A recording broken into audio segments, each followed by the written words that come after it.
All right, let's resume the meeting. I think other colleagues are coming back anyway. So this session is meeting with the administration, and we have a number of papers from the administration. At the last meeting, we raised a number of questions, and now we received 3 papers, which is a consolidated reply, and all of the papers have been submitted by the administration. So I'll invite Mr. Lai and Mr. Pang from the administration to walk us through the responses in these 3 papers, and then I will see if members have any questions. Mr. Lai. At the first meeting of the Bills Committee, there are 3 questions raised. First, in relation to the applications and the impact of the new air quality objectives to the public and various sectors, in particular the transport sectors, and we talked about the transport sector, and that is for certain industries we have licensing requirements, in particular the energy and transport sectors, and we set out in the paper the measures that we implement to help them meet the standards. Now, the members of the sector already talk about their impact, for example, replacing diesel vehicles. But I'd like to say this to members. There is a basket of measures implemented by the administration in relation to vessels, buildings, vehicle emissions, etc., in order to meet the AQOs. We do not just rely on replacing diesel vehicles to meet the new AQOs. Now, and on the first question, we also provided a number of single vehicles, but I think we can save that for the meeting in relation to replacing diesel vehicles. Now, the other question is about the new AQOs and its applicability, and there will be a 36-month transitional period. Now, the reason for this transitional period had been explained by Under Secretary just now, and that's because the AQOs is pegged to or is linked to the EIA, and I can briefly explain to members. For example, for major infrastructure projects, say constructing railway line or container terminal, EIAs will, environmental impact assessment will have to be conducted to assess the impact on, the noise impact or the impact on the environment. And the project must be subject to the new AQOs. Say, for example, in the XRL project several years ago, an EIA report was prepared, and a number of areas were considered, including the then AQOs. And if the project could meet the AQO standard, the director will then issue an environmental permit. However, the project has a span of not just several months but several years, say 2 or 3 years.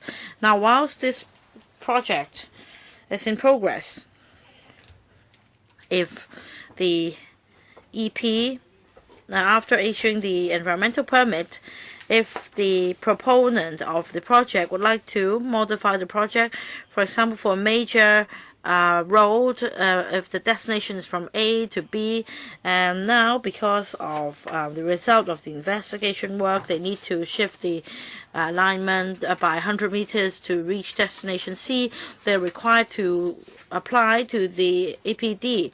And under the existing EIAO, in approving this application, the director will need to ensure that the prevailing standards are being met.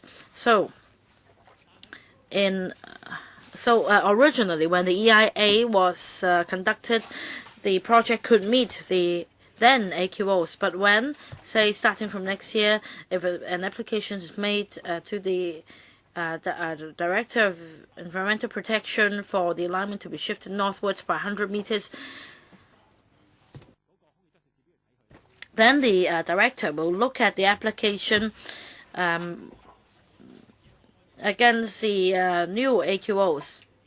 Now, the project has been approved. It has been in progress for a number of years, and we cannot force the project to meet the new AQOs just because of this slight modification. So we grant a 36-month transitional period so that when the new AQOs are implemented in January 2014, and within the 36-month commencing from 2014, if amendments are to be made to the project, then the old AQOs can be used in considering the application. And we also provide a list of projects that have been submitted for EIA and the number of ongoing EIA assessments. Now, I can tell members clearly that once the new AQOs take effect on the 1st of January 2014, then for Director of Environmental Protection, very clearly for new projects, the new AQOs will be used in conducting EIAs. Now, third question has to do with the performance, our performance in meeting the old and the new AQOs. We have 14 air quality monitoring stations. So, in relation to the number of exceedance and whether we reach target over the past few years, we provided this information. The new AQOs comprise 7 pollutants. So we also provide information on whether we can reach the target in relation to these 7 pollutants. For the new AQOs, well, we do not meet the standards for each and every 7 pollutants at the stations. So we need to take a pragmatic approach and see if the AQOs are reasonable or not. If there is no way we can reach or meet the AQOs, then it will be going against our original intent. Now, for this exercise, we have proposed a review mechanism, and that one review will be conducted every 5 years. Reviewing AQOs is a major policy. We will definitely brief electrical members and explain to members of the public on our work, and regardless of the result of the review, we will definitely report to the Legislative Council. If AQOs are to be amended, then definitely, as in this similar exercise, we will do it by way of bill, so that there will be ample time and opportunities for views to be expressed. So much for my response. So I'll pause here and see whether there are any questions. Let's see whether members have any questions. Mr. Tenka Pio has actually submitted some questions. Would you like to take this opportunity to ask whether the administration has any response to the questions you raised in your letter? Well, when I look at some of the previous reports, I learned that the air pollution control ordinance are related to many other regulations. For example, the traffic safety ordinance, which empowers the Commissioner for Transport that when he defines that there are vehicles which are not roadworthy, for example, those vehicles which don't comply with the air quality control ordinance and the regulation regarding vehicle emissions, the Commissioner can refuse to grant a license. Let's say if we amend the ordinance this time, I certainly agree with that we should improve on the AQOs, but if we were to approve the proposal, does it mean that the Commissioner for Transport will, pursuant, if if the Director of Environment thinks that the vehicles are not in compliance, then he will recommend to the Commissioner for Transport to tighten the licensing requirements for vehicles. Will there be any immediate impact? Could you please elaborate? I understand Mr. Tang's concern. I can tell Mr. Tang and other members that when the new AQOs come into effect, the immediate impact is on the EIAO, which Ms. Ho is very concerned about, because it will immediately apply to the infrastructural projects governed by the EIAO. Mr. Tang is correct in saying that the Air Pollution Control Ordinance is also related to other ordinances like the one regulating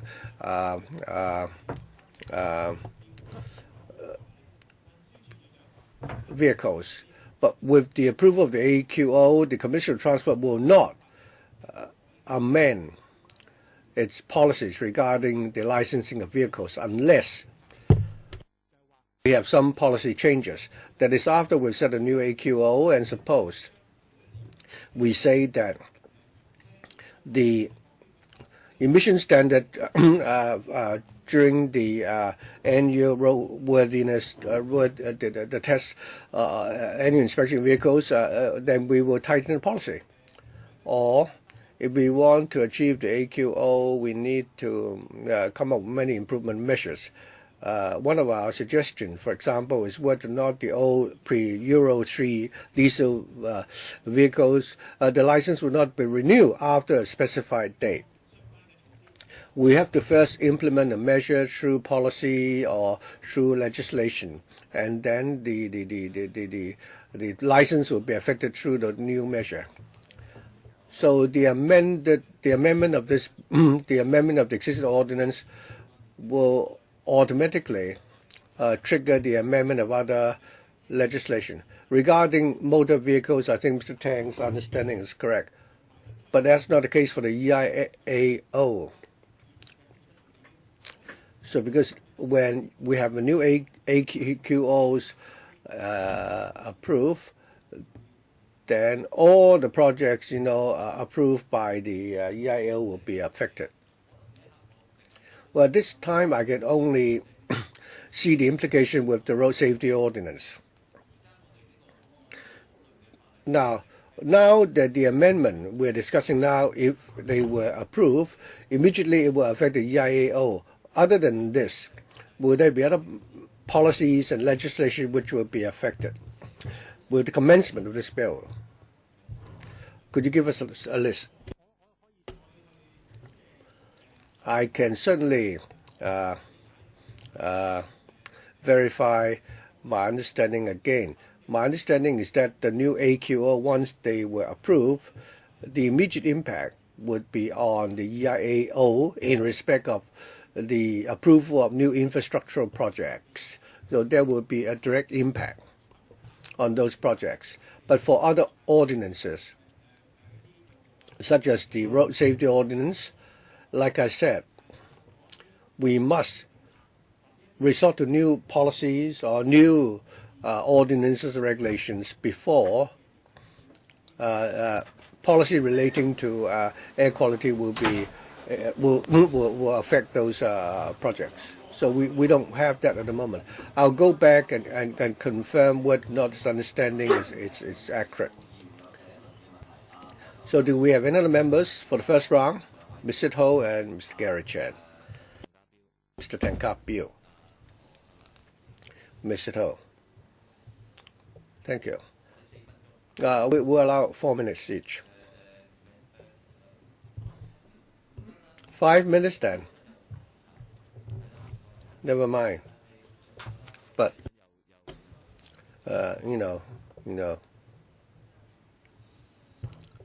Chairman, I must reiterate more clearly the point I made earlier. It is indeed dangerous if we take the wrong direction. That is, if we don't satisfy the AQO, and as a result, infrastructural projects cannot proceed. It's dangerous. So I'd like to, clearly express my major concern. Some academics told us just now that it is very difficult, given that the method of calculating AQO now is very defective. There's inconsistencies between the annual and the hourly AQO, and it may actually make it easier for us to satisfy the AQO. However, if we use the AQO to conduct the EIA, according to the Undersecretary, there will be many projects we simply can't proceed, because if we proceed with those projects and air quality is compromised, public health is damaged, then we need to consider stopping those projects. My concern is, how can we come up with a more accurate method of assessment, and what models should we use to assess a scenario which has not yet happened, using previous data to project the future air quality and the other environmental considerations to decide whether or not a certain project should proceed.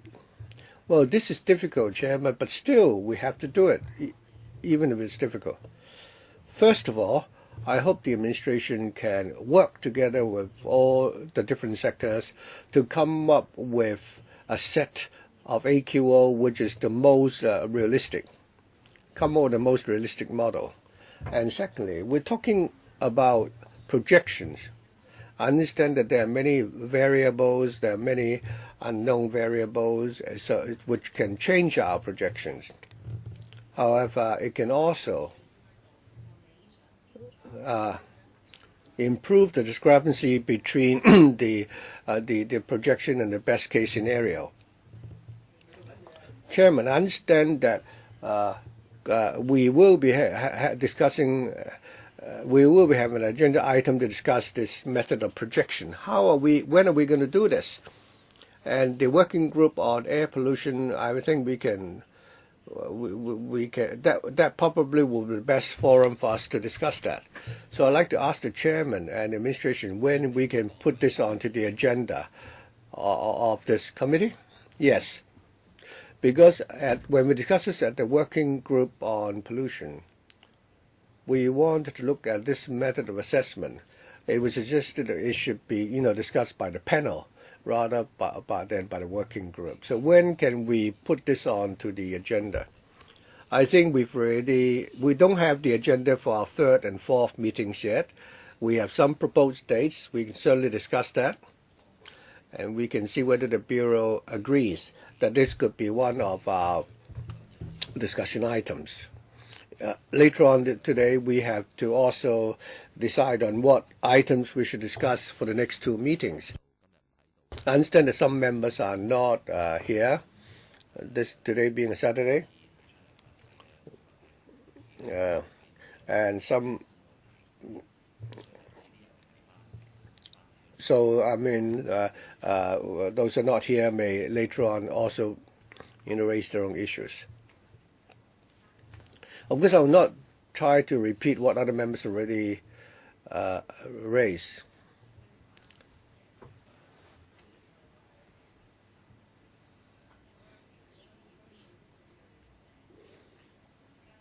So I think we need to take a look at the present method of a projection and find out whether they are accurate or not. Even if the AQ is set at a very high standard, but if the method of assessment it's very crude, or like Professor Lai from Hong Kong said, because of the method of assessing the hourly and annual AQ is such that it's very easy to comply with the objective. So I'd like the administration to also respond to Dr. Lai's point.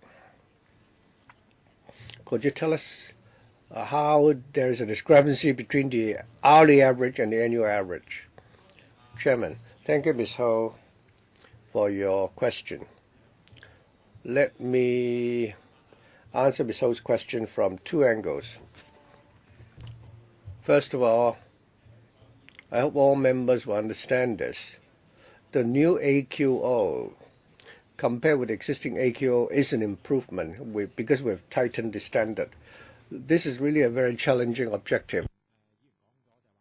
Our Secretary has also stated that through a series of measures, improvement measures targeting the power stations, the vessels and so on, we'll be able to comply by 2020. This is the first step to take towards the new AQO, but that's not the final destination. In the bill, we've also said that going forward, everything will be very systematic, and once every 5 years, there will at least be a review. And when these measures are rolled out in the next few years, and if they prove to be effective, and when we have room to further tighten the AQO, the government certainly will do that. I hope members and the members of the deputation who want us to do better and achieve the ultimate goal in one step. But the question regarding whether certain standards could be further tightened, and if we would discuss that, it might delay the implementation of the new AQOs. Shouldn't we implement the new AQO first, and then through the periodic reviews and those improvement measures, we can come up with further improvements? Many members will agree that we should do it as soon as possible. We just want the assurance that the government is working towards the right direction in respect of the method of calculation before we accept that the AQO should be implemented as soon as possible. We just want the confidence that your method of projection is accurate. Chairman, my second angle is about Ms. Ho's question as to whether or not our projections are accurate. There are two parts to this question. First of all, when we measure the air quality, the method we measure the AQO is very scientific. Our air quality monitoring will collect real-time information about the concentration of the 7 major pollutants. These are facts. There's no human factor. They're not artificially adjusted. These are objective data which can stand the scrutiny of academics and experts. So these are objective evidence, and we have a lot of confidence in that. By implementing the new AQO, we're just tightening the yardstick. Well, we'll still use the same method of measurement. Ms. Ho is concerned about the method of projection for the measurement of the AQO. I think it will not be affected. We're just taking real-time information on air quality. When do we make the projection?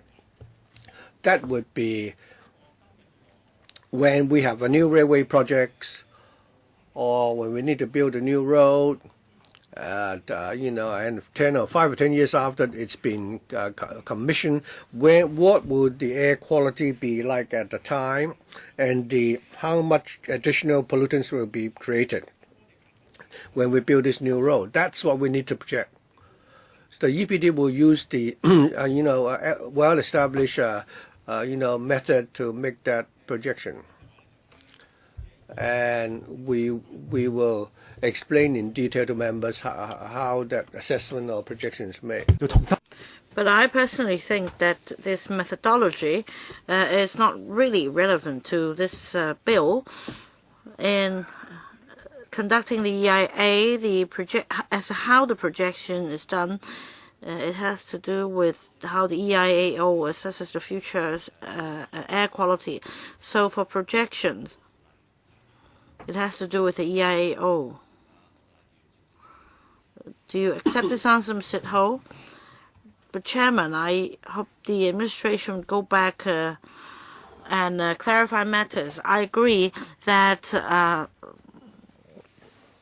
measurements are taken in a scientific manner, but projections are another matter. For example, the number of vehicles involved, the population policy, and the fuel or car make of vehicles in the mainland. These are beyond our scope. We cannot regulate these matters on the mainland. So let me reassure you, of course we agree that the higher the standard of AQOs is, the better, in our view. And at the subcommittee last time, when we talk about light and noise pollution, well, the administration said that the matter could be left to this bills committee. And now you think that we should discuss this at the panel. Well, so be it. As long as we have time slot for discussion of this issue. We still have a lot of issues to be discussed. You need to go through funding applications, etc. You have a deadline to meet. So, Chairman, you can discuss this issue in any of the 3 committees or panels. But we should work with the administration. It's not about making compromises. We should agree with the government as to which committee or which panel we should be discussing this issue. I don't want to get in the way of this administration's bill. I think what I can take from Ms. Ho's remarks that for the AQOs, we still need to draw a line or set a standard, and some kind of projections will be involved. Well, let's put it this way.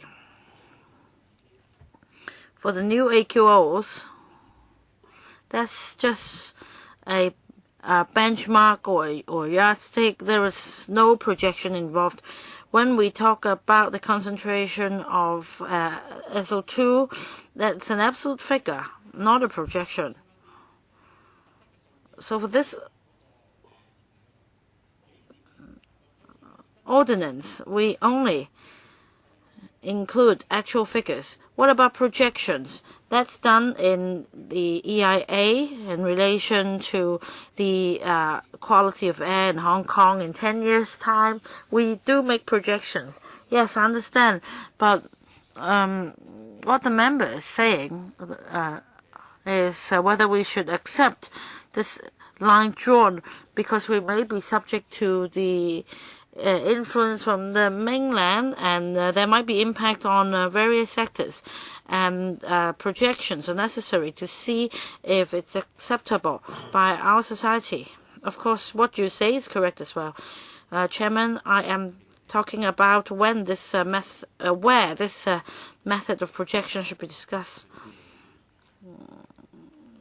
Perhaps if time is suitable, we can have this topic discussed at the Bills Committee, because we can have weekly meetings, whereas for panel meetings is on a monthly basis, and we still need to discuss with the administration on policy issues.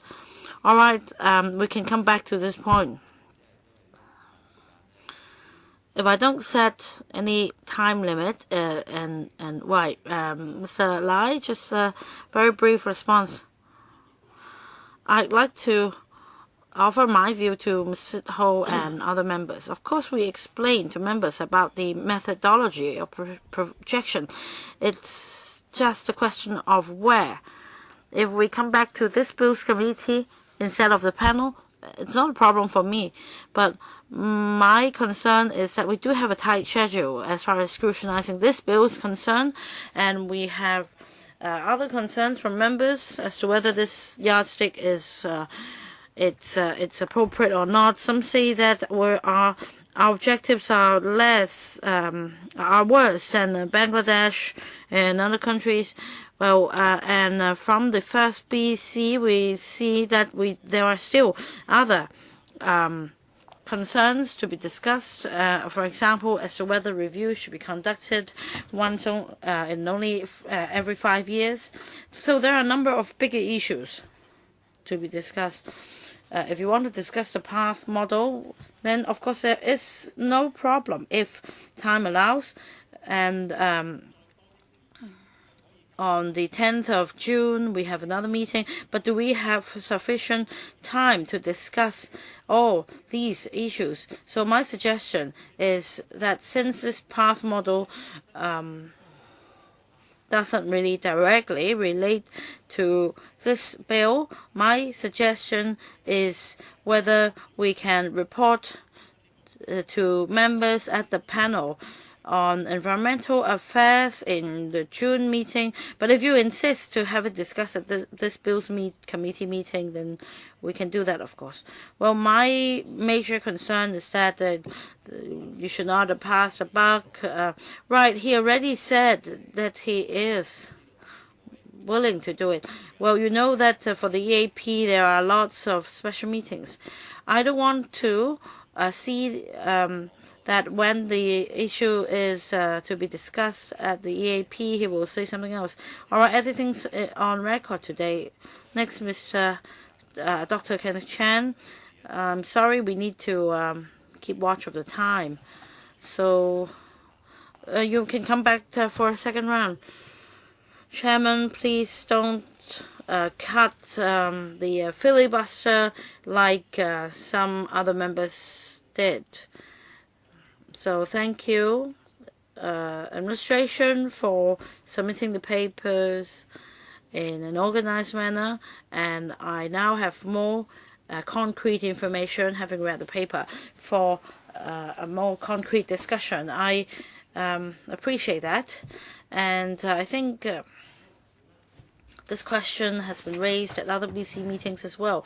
Of course, the one amendment bill may affect other pieces of legislation. Now, Mr. Lai, you already talked about the implications on other pieces of legislation by this bill. You say that you're going to provide a paper, and actually I raised the same question in relation to other bills as well, because we need to be accountable as lawmakers as well. We need to understand the impact or implications of a bill on other pieces of legislation. So we share the same direction. So before we move on to the clause-by-clause scrutiny, I hope the administration could consider in more detail the objective of the bill, and the Civic Party is considering whether to discuss with the administration on a number of CSAs, for example, whether public health can be incorporated under Section 7A. From the administration's reply, I gather that you said that you have already considered this element, but we insist on this amendment, and we insist on making reference to the AQG promulgated by WHO, exactly because of that. That's the purpose of this bill. I am quite insistent on this. It's very proper. We talk about public health. It's not just about personal health. So it's very legitimate. Some members of the public came and said just now that she is enjoying good health and there is no problem. Well, I really respect that. Just like Mr. Deng Xiaoping, he smoked for decades, and I respect that. But if we're really to promote the objective of this bill, then we should, in scrutinizing the amendment bill, consider promotion and education. Will this be conducive to the government's formulating policies? And this is very legitimate. Otherwise, we won't be referring ourselves to the WHO's AQGs. The other point, which has also been raised by the Civic Party, is whether there is any legal basis on the, say, the review mechanism, whether a review should be conducted every 5 years or 3 years or 2 years, and whether a statutory procedure would be formulated to provide for public engagement. But as I exchanged with the Undersecretary just now, I maintain the same point. There should be this protection under the law, so that in terms of resources, the allocation of resources and other arrangements, and things can be more proper, rather than allowing government officials to say at any time that, right, it's time for a review, and then they will visit the 18 districts and they'll call this a public consultation. So if something can be done, and if provisions can be made out more clearly on this statutory procedure, this will help the administration in promoting this policy. All right, and when we talk about objective sampling, if it's done on legal basis, then apart from getting scientific data, it can also help promoting public engagement and helping the public to understand and raise their awareness on environmental protection. So all these are intertwined, as the administration puts it. So perhaps we can explore whether further amendments can be made to the bill, and these are the two major directions. First on the objective, and the other on the procedure. As for other issues like further raising the standard for PM 2.5, I think that when we come to discussing the details, we can follow up on these issues. Any response for the time being, Mr. Lai? I understand very well Dr. Chan's concern. We table this bill mainly for the purpose of tightening the standards for the AQOs. Now, a number of relevant issues have been raised, and we will consider them as well. For example, what we meant by engaging the public, and whether a review can be conducted, and whether more details can be set out for public engagement, or whether the mechanism can be improved. Well, we agree with this direction, but as to whether these elements can be incorporated in the ordinance through this amendment bill, we do have reservations. Basically, we need to consider what is the way forward, what is more appropriate. Let's say we need to consider public interest when we set down the AQOs, and public health is one of the elements. Of course, public health is very important as far as our policy is concerned. Our chief executive also says that the purpose of updating AQOs is to protect public health. This is very clear, but should we list out 5 or 8 or 10 elements of public interest, or would some say that their interests are being compromised if we just put down public health? And the discussion will cover a wider scope, and I'm concerned whether we can actually finish scrutinizing the bill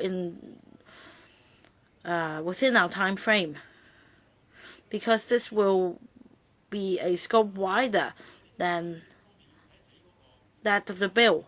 So we need to look at the feasibility and the implications.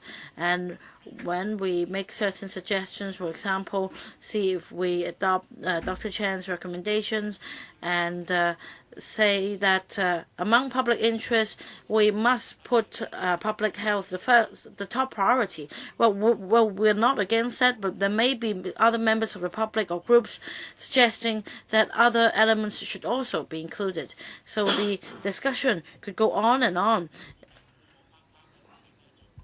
And we're concerned as to whether we can finish this bill within the time frame. Our goal is to implement the new AQOs next January. That means before summer we need to complete the work of the BC. Even after the bill has been scrutinized, there is still the 4+3 procedure to go through. So that is one consideration. Chairman. Now, since you understand my rationale, I also appreciate that there is pressure on the Bureau in terms of timetable. Otherwise, I wouldn't be sitting here to discuss the subject in the first place today. I don't think the two are mutually exclusive. That's understood. Don't give the false impression that the Civic Party is, insisting on replacing public interest by public health. Civic Party representative also consider you can, aim to strike a balance, say public interest and public health. It's not the case that we should, focus on public interest and not the interest of the trade and so on and so on. I think defining clearly the theme is important, because after the AQO have been revised, the purpose is to improve public health. So I think we really need to consider this, and this should not compromise what is already provided for. We agree with the broad direction. We're not adding something new. It's already in the bill itself, except that we want to articulate it in a clearer manner. I think your point has been very clearly made, and I think we still need to, deal with this. In the end, would you like to move a motion, or could the administration go back and think about this further? Mr. Tangkapil is next. First of all, I think last time many members are concerned about the question of the EIA. I suggest that at the next meeting we can have a discussion about the 36-month exemption. We need to have a focused discussion on that time. We have many members on our panel, some representing the engineering sector, some from different sectors. I think we need to have a very detailed discussion. Otherwise, if members would raise objection at the last meeting, then the effort we spend will be wasted. So I would like to, first of all, I'm concerned about the updating of the AQO, and when the AQOs are in place, how do we measure that? Some deputations saying that we've not done, there are not enough monitoring stations. Why not have one in Chengguan-o, for example? Would you be prepared to update the way that you measure the AQO? Could you give us a paper so that the green groups and other, people will be assured, so that they can accept your present proposal? Thirdly, the 22 measures that you propose. For us to discuss the subject of diesel vehicle would be a waste of time, because we'll be still discussing that in the afternoon. But one observation I'd like to make is about the ocean-going vessels. There's no controversy requiring them to use environmentally friendly fuel. The government is using public funds to subsidize the maintenance of local ferries, and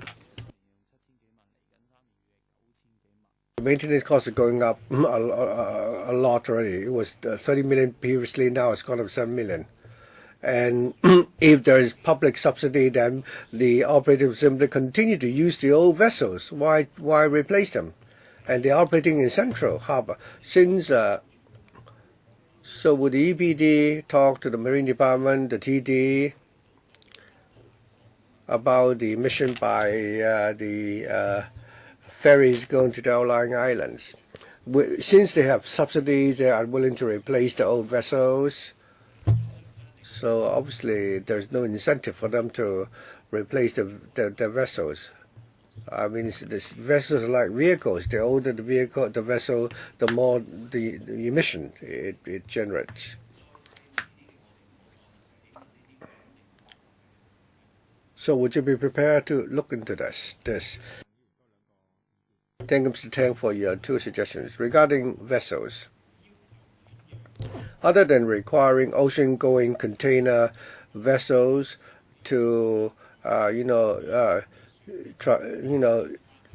change to use of better fuel, we have more than 10,000 locally registered vessels.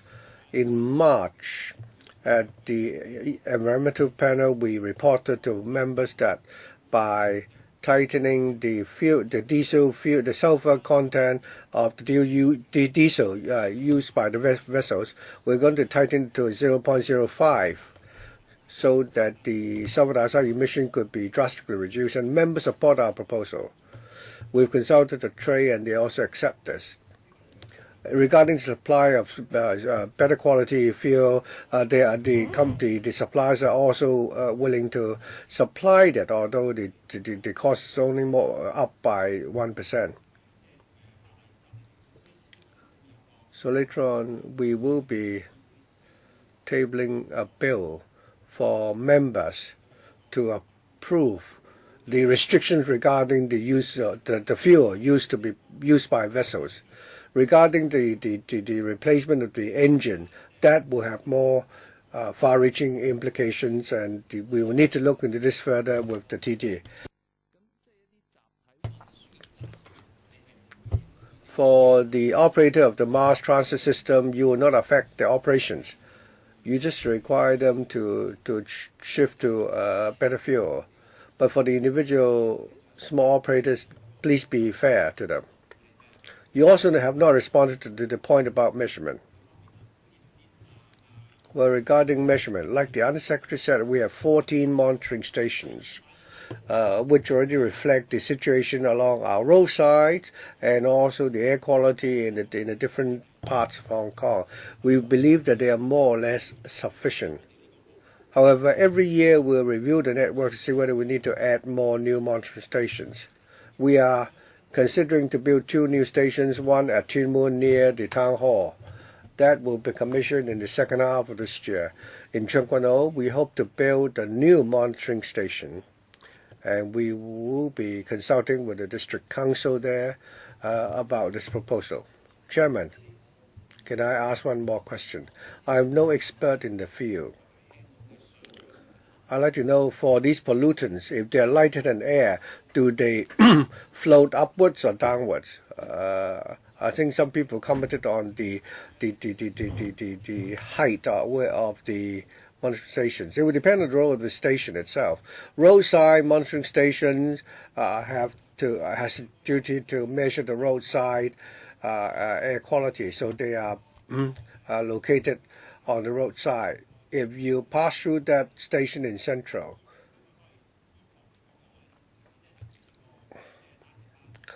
I mean the height, its top is equivalent to the roof of a single-decker bus. For the other one,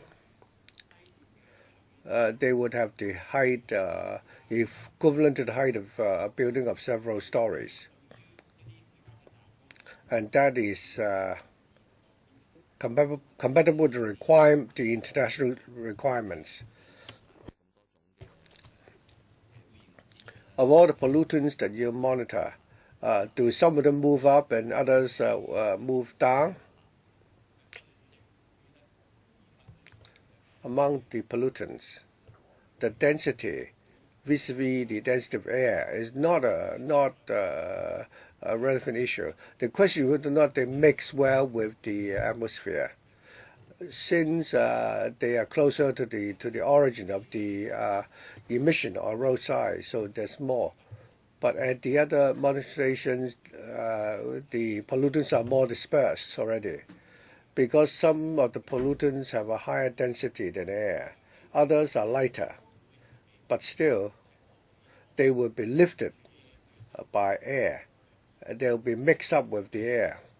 Whether or not, the most important consideration is whether or not they mix well. The individual density is not in consideration.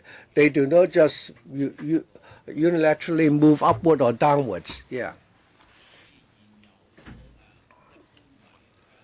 So the location of the roadside monitoring station or the other stations will not change, except that you're going to build 2 more, right?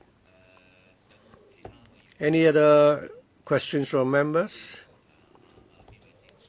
Who would like to go first? Mr. No, nothing further. Chairman. The Bureau may not be able to, satisfy me with a verbal answer. I'm not very good with figures. I like to talk about the hourly average and annual average AQOs. I want the administration to help me here. Could you? I failed my mathematics at secondary 1, so bearing in mind that I start from very low benchmark. So could the department explain in layman terms that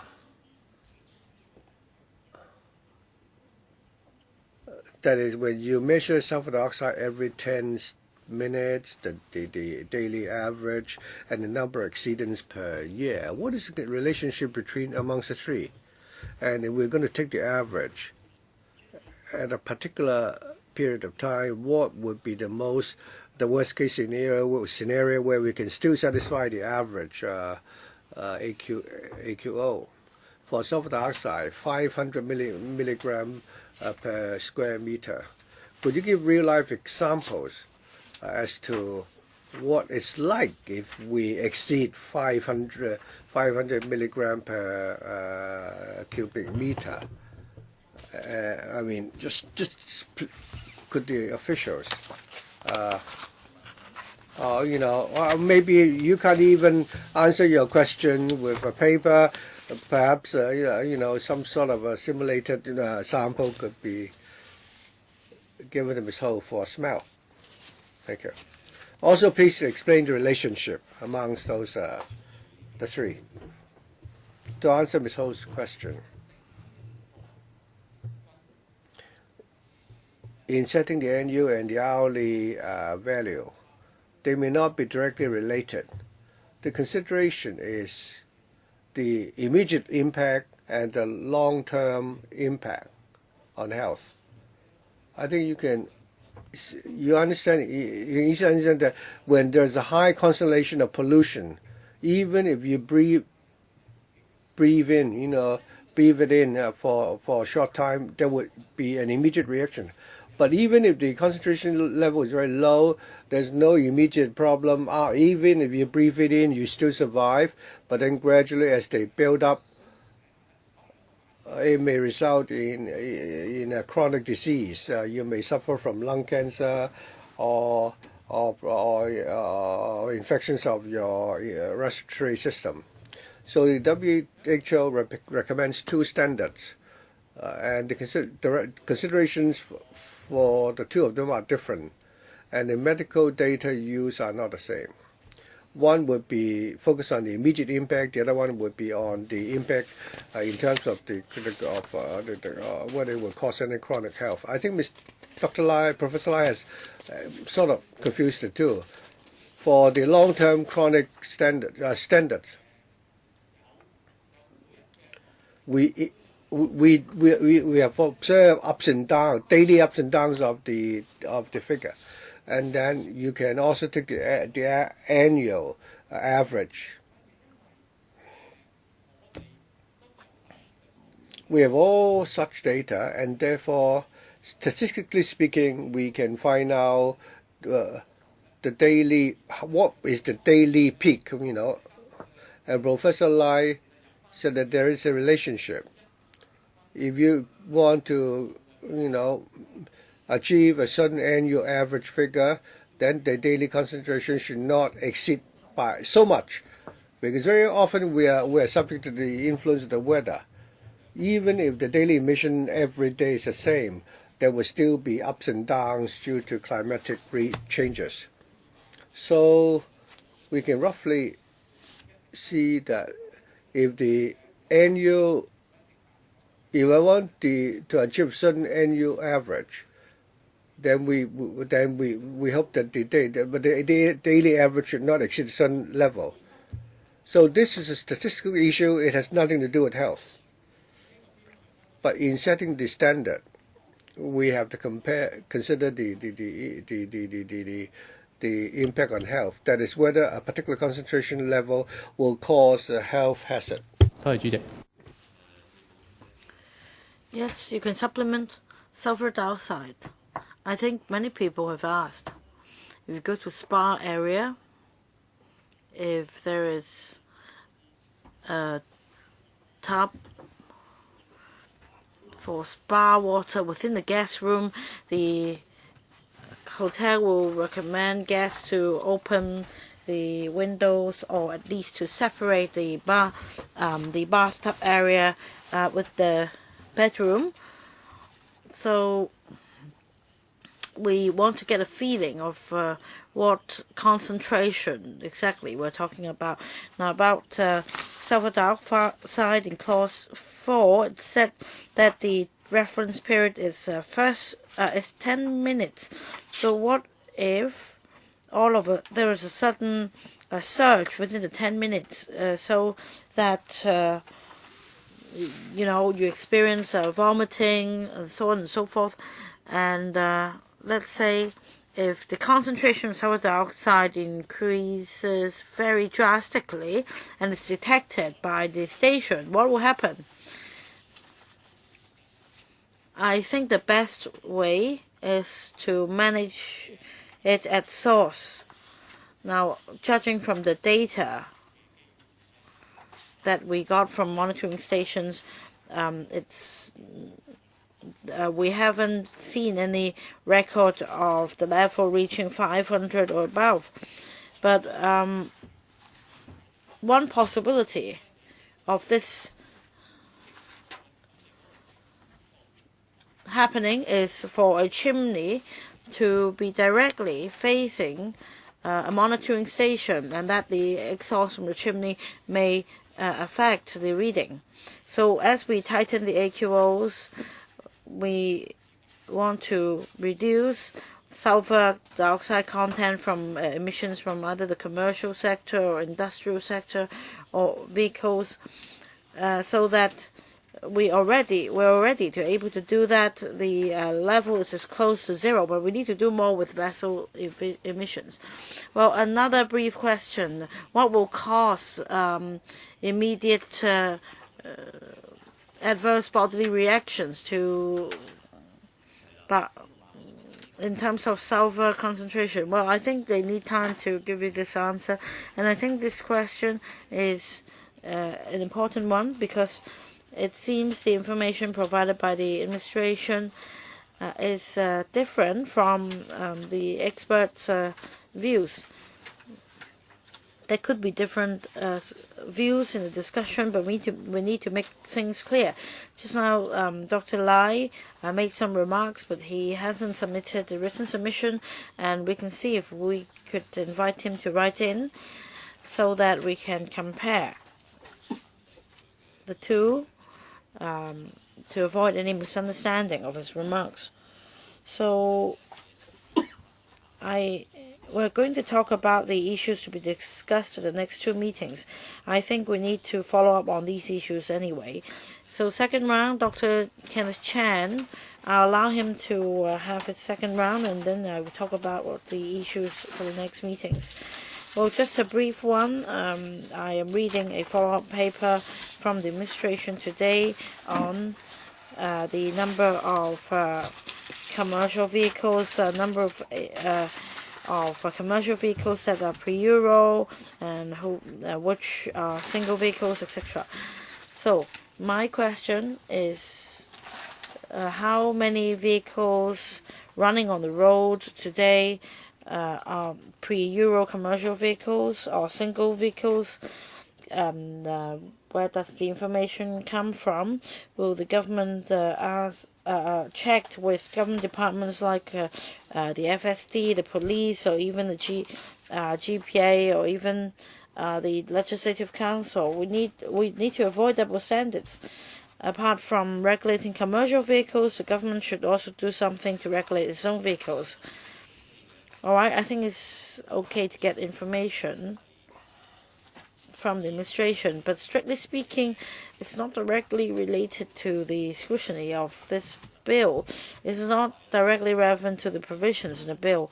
So, administration, we can definitely provide information relating to the government's fleet on the model and the emission. I can say that our situation is much better than the commercial sector, but I agree with Chairman Mr. Mok that as we phase out Euro 3 or pre-Euro diesel vehicles, is relevant. Well, but that's a matter of relativity, that the government should not fare worse than other sectors. Well, that's just my view. It has to do with policy rather than the bill. But if the administration could provide information to us, then that's even better. So, subject to any objection from members, I'll invite the administration to give a conclusion, and then I will talk about the issues to be discussed at the next two meetings. Very briefly, Chairman, it has to do with the timetable. The administration also understands that we have been discussing about the new AQOs for over 5 years, and now we have tabled the bill. We hope that the new AQOs can take effect in January next year, and we're now approaching the end of May. So, with the remaining time we have, if we are really to implement the new AQOs in January next year, we need to consider when the scrutiny can be completed and how many meetings have to be held for this purpose. This is a matter of concern. Of course, we're not really hurrying members or stopping members from discussing certain issues, but we need to heed the timetable as well. So, alright, for the upcoming meetings, let's talk about the time slots first. So 5th of June, Wednesday, 8:30 a.m. and then 11th of June, Monday, 8:30. These are the two proposed time slots. Please pencil down the time mentioned and see if you're available. Alright, I see you frowning. Alright, the 5th of June, Wednesday, 8:30 a.m. It's difficult. The Secretariat has tried its best to look for available time slots. The other day, it's the 10th at 8:30. As for items for discussion, items on the agenda, well, last time we raised some questions, and the information and the administration has provided information. Some questions might be of members' concern. They might not be here today, and I am worried that they may come back and ask the questions again, but we cannot really prevent that. So the first question in relation to the impact on the licensing requirements of various industries, I can see that the administration has explained about the three sectors, including vessels, vehicles, and power companies. I recall that last time Mr. Michael Tian asked about the impact on other industries as well, including the industrial sector, and I guess some members might be raising questions in relation to the interests of their sectors as well. So I think we need to put down these 3 points on the agenda for further discussion. We need to allow other members to ask more questions. Now, on point 2, in relation to EIA, some members have raised this point as to whether some projects would be pushed forward in order to meet the EIA before the new ones are implemented. Well, we haven't really discussed this topic today, so I'll see if we can discuss it at the next meeting. We have 3 papers altogether today, and next time we are going to take a more focused approach in asking questions. Third point, I think this is quite relevant. This time we have all the data in relation to pollutants, but looking at the AQOs, I think many members, or even as views expressed by deputations, you may have reservations. You may think that it's too relaxed, and Ms. Sit-ho also talked about the path model in relation to projections, and they may have to do with the third point. So I think our agenda item will mostly comprise these 3 points. So let's consider this. Should we put down all 3 items for discussion in one go at the next meeting? Or, well, there are other issues, for example, public health. Some members do have strong views, and some members would like to propose amendments. So these are the several suggestions for our next agenda.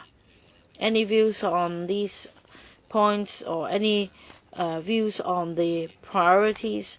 Should we follow this order, number 1, 2, 3 in public health, or other suggestions?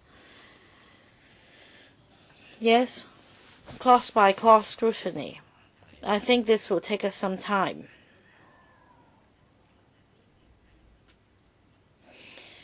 I think some views will be discussed again at the clause by clause scrutiny. As for the path model, I do hope that some time can be reserved for the discussion of this point, and I hope the Secretary could help us. The last meeting should be held before the 18th of July. Well, I don't see any problem to have the meeting on the first day of the electrical session in October. Well, I know that time is tight. We all want to see the new set of AQOs being implemented, but we cannot compromise the quality of our scrutiny work. Well, the administration perhaps could work out the timetable with our secretariat. Of course, your policy objective is to table the bill into electrical in the second half of this year. So please work out the timetable together. I agree with Ms. Sit-ho that we need to reserve time for scrutinizing the bill, but on the other hand, we should try to avoid expanding the scope too wide to outside the scope, because some issues, well, frankly, will be discussed at the panel meeting, and if we discuss these issues again at the BC meetings, it will keep our agenda very long. So,